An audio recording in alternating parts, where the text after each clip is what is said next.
3 चरणों में होती है। हमारी जो संसदीय भूमिका है उसको भी पार्टी ने देखा है और जो विकास का काम है मैं सार्वजनिक रूप से कहना चाहता हूँ कि मैंने जो 5 करोड़ रुपए निधि मिल रहा है भारतीय जनता पार्टी का वोट कैसे बढ़े उसके लिए मैंने गांव में चौपाल निर्माण का निर्णय लिया है और 5,30,000 रुपए से सैकड़ों गाँव में चौपाल बनाया जा रहा है कि नहीं भाइयों?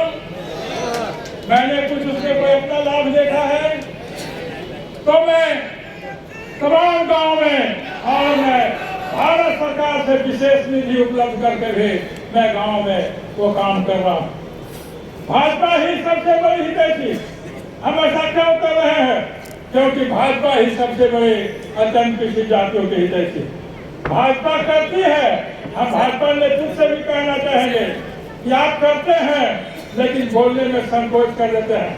आप अति पिछड़ों में भी सबसे ज्यादा काम करते हैं लेकिन अब केयर ऑफ कोई अन्य पार्टी रहने की जरूरत नहीं है। बिहार के अत्यंत पिछड़ा डायरेक्ट भाजपा में है, किसी के केयर ऑफ में रहने की कोई जरूरत नहीं। भीम सिंह जिंदाबाद, भीम सिंह जिंदाबाद। भाजपा और केंद्रीय नेतृत्व के जो सरकार चल रही है भारत में उसमें अनेक ओबीसी के नेता हैं, अति पिछड़ों के नेता हैं। भाई राजभूषण चौधरी जी जो निषाद जाति से आते हैं क्या मंत्री नहीं बनाए गए हैं? बनाए गए हैं। अभी जो बिहार सरकार में जो कैबिनेट है उसमें अनेक ओबीसी और अनेक अति पिछड़ी जाति के नेता उसमें शामिल हैं। राष्ट्रीय पिछड़ा वर्ग आयोग जब से वो बना हम लोग लगातार आवाज उठाते रहे कि राष्ट्रीय पिछड़ा वर्ग आयोग को संवैधानिक दर्जा दिया जाए, नहीं दिया गया। बगल में सामने लालू प्रसाद जी की पार्टी का कार्यालय है। लालू प्रसाद जी भी केंद्र में मंत्री रहे और ताकतवर मंत्री रहे, उनकी धमक से सरकार भेज जाती थी पिछड़ा वर्ग आयोग को संवैधानिक दर्जा नहीं दिया। ये भाजपा की सरकार है, मोदी जी की सरकार है जिसने राष्ट्रीय पिछड़ा वर्ग आयोग को संवैधानिक दर्जा दिया। और नरेंद्र मोदी ने हम तमाम अति पिछड़ों के प्रति हितैषी, इसीलिए अब कुछ लोग उठावेंगे कि रोहिणी कमीशन का क्या हुआ।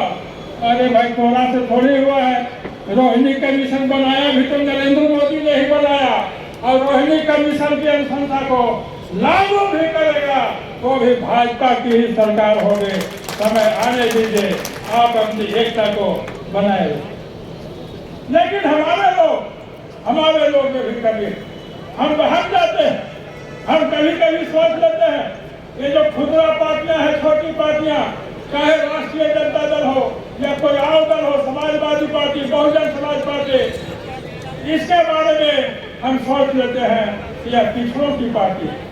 और उसका आधार क्या है? उसका आधार यही रहता है कि उस पार्टी का सर्वोच्च नेता पिछड़ा वर्ग का।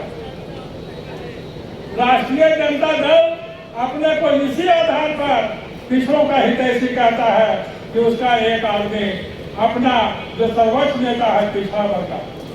लेकिन पिछड़ा में भी वो परिवारवादी है।